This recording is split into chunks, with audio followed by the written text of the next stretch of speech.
everyone, my name is Ankita and I am nutritionist, certified metabolic balance coach. और आज मैं आप सबके साथ कुछ टिप्स शेयर करना चाहूंगी विमेंस डे के ऊपर, जो कि बहुत ही इम्पोर्टेंट है।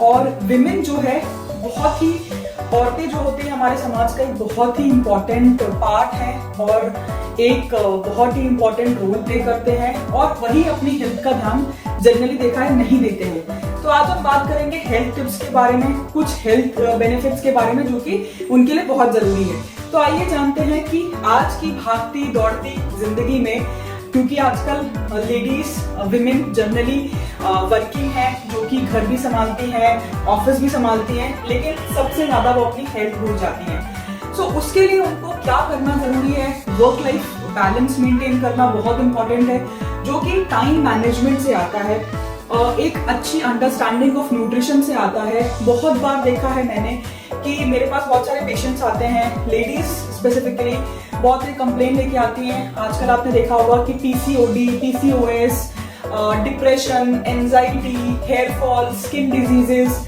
इस तरीके की न्यूट्रिशनल डेफिशिएंसीज की वजह से विमेन को बहुत सारी प्रॉब्लम्स होती जा रही हैं, हार्मोनल डिसबैलेंसेस हो रहे हैं। अर्ली प्यूबर्टल एज से ही पीसीओडी, जो कि एक हार्मोनल डिसबैलेंस है, उसकी प्रॉब्लम स्टार्ट हो जाती है, जिसकी वजह से आगे जाके विमेन को कंसीव करने में बहुत प्रॉब्लम होती है। सो हाँ, अगर उसको पहले से ही अपने रूटीन को, अपने लाइफस्टाइल को, अपनी ईटिंग हैबिट्स को प्रॉपर कर ले, तो बाद में जाकर के बिल्कुल भी प्रॉब्लम नहीं होगी। सो सबसे पहले मैं बात करूंगी विमेन को, क्योंकि उनकी जो लाइफ साइकिल होती है वो काफी ज्यादा चेंज होती रहती है। जैसे कि उनकी लाइफ में फर्स्ट जो होता है वो उनका टीनेज होता है, जिसमें उनकी बॉडी में काफी ज्यादा चेंजेस होते हैं, जिसकी वजह से उनको काफी सारे बॉडी में चेंजेस फील होते हैं, उनके हार्मोनल चेंजेस होते हैं, जिसकी वजह से कई बार न्यूट्रिशनल डेफिशिएंसी, जिसके बारे में मैंने आपको बताया, पीसीओडी होता है, पीसीओएस होता है, हार्मोनल डिसबैलेंसेस हो जाते हैं, फेस पे, स्किन पे एक्ने प्रॉब्लम होती है। तो उसमें बहुत ज्यादा इंपॉर्टेंट है आपको न्यूट्रिशन का ध्यान रखना, जैसे कि वाटर इनटेक, पानी पीना बहुत इंपॉर्टेंट है। आप अपना रेगुलर पानी का इंटेक आपका कम से कम 2.5 to 3 लीटर्स होना ही चाहिए। ओवरवेट होने लग जाते हैं क्योंकि जंक ईटिंग करते हैं, भागते भागते कॉलेज की लाइफ होती है उस टाइम पे, तो गर्ल्स जनरली अपना मील स्किप करते हैं, स्टडीज बहुत ज्यादा होते हैं, तो उस टाइम पे वो लोग रेगुलर बाहर का खाना खाते हैं, जिसकी वजह से बहुत ज्यादा ऑयली ईटिंग होती है, घर का खाना नहीं खा पाते। तो कोशिश करना चाहिए कि अपने बैग में हमेशा आप कुछ नट्स या कुछ फ्रूट्स कैरी करें, जिससे कि अगर आप बाहर की ईटिंग करना चाहें भी, तो अगर आपके पास बैग में कुछ पड़ा हुआ है तो आप एटलीस्ट एक फ्रूट ले लेंगे।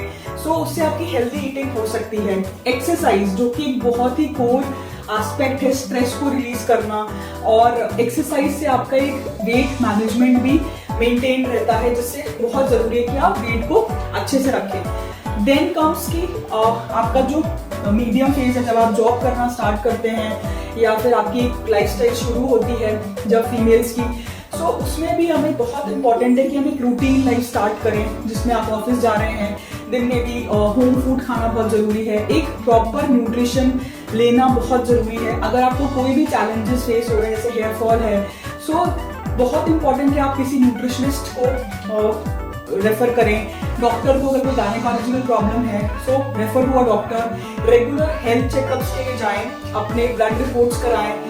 अपने ब्लड रिपोर्ट्स कराने के साथ साथ बहुत जरूरी है, कुछ भी अगर हीमोग्लोबिन लो होता है या कुछ भी ऐसी चीजें हैं, तो जरूर उसके लिए डॉक्टर से बात करें, या फिर उनको न्यूट्रिशनिस्ट या न्यूट्रिशनिस्ट से बात करें, जो आपको एक रेगुलर गाइडेंस देंगे, आपके डाइट पे वर्क करेंगे और एक्सरसाइज को बिल्कुल अपना एक पार्ट बनाएं। थर्ड फेज होता है वुमेन की लाइफ में, जब वो एक प्रेगनेंसी के फेज में होते हैं, जब वो एक बच्चे को जन्म देने जाते हैं, तो वो पार्ट भी बहुत इंपॉर्टेंट है, क्योंकि उस टाइम पे आपको एक फीमेल को एक बेबी को एक बर्थ देना होता है, उनको अपने साथ साथ एक बेबी का भी ध्यान रखना होता है, तो उस टाइम पे भी न्यूट्रिशन डेफिशिएंसीज होती हैं और न्यूट्रिशन का बहुत ध्यान देना जरूरी है। सो कुल मिलाकर के हमको अपनी डाइट में, न्यूट्रिशन में सबसे ज्यादा इंपॉर्टेंट है कि हम पानी अच्छे से पिएं, 2.5 to 3 लीटर्स। सेकेंड इंपॉर्टेंट है कि हम न्यूट्रिशन डेंस डाइट खाएं, जिसमें कि कार्बोहाइड्रेट्स हो, जैसे कि राइस है, चपाती है, दाल, प्रोटीन्स, दाल है, स्प्राउट्स है, कर्ड है, मिल्क प्रोडक्ट्स हैं, ये अपनी डाइट में लें। उसके बाद नट्स वगैरह लें। सो ये सारी चीज़ें अपनी डाइट में इंक्लूड करें। हेल्दी फैट्स लें, जैसे हर ऑयल को चेंज करते रहना चाहिए। फ्रूट्स ऐड करें, सैलेड्स ऐड करें। एक्सरसाइज अपनी रूटीन में लेकर के आएँ, जो कि बहुत एसेंशियल एस्पेक्ट है। Yoga, gymming, walking, regular running, इस तरीके की कुछ एक्टिविटीज करते रहना बहुत जरूरी है। और सबसे इम्पोर्टेंट है ऑलमोस्ट स्ट्रेस आजकल सभी की लाइफ में है, जो कि सारी डिजीजेस का एक कोर प्रॉब्लम है। सो जिसको भी स्ट्रेस है या कोई भी इश्यूज है, सो जरूर से जरूर उसको वेंट आउट करें और उसको डाइवर्ट करें और अपनी लाइफ से निकाल भगाएं। क्योंकि स्ट्रेस अगर होगा तो डिजीजेस होंगी तो आप हेल्दी नहीं रह पाएंगे। इसीलिए बहुत जरूरी है स्माइल, अपनी हेल्थ का ध्यान रखें।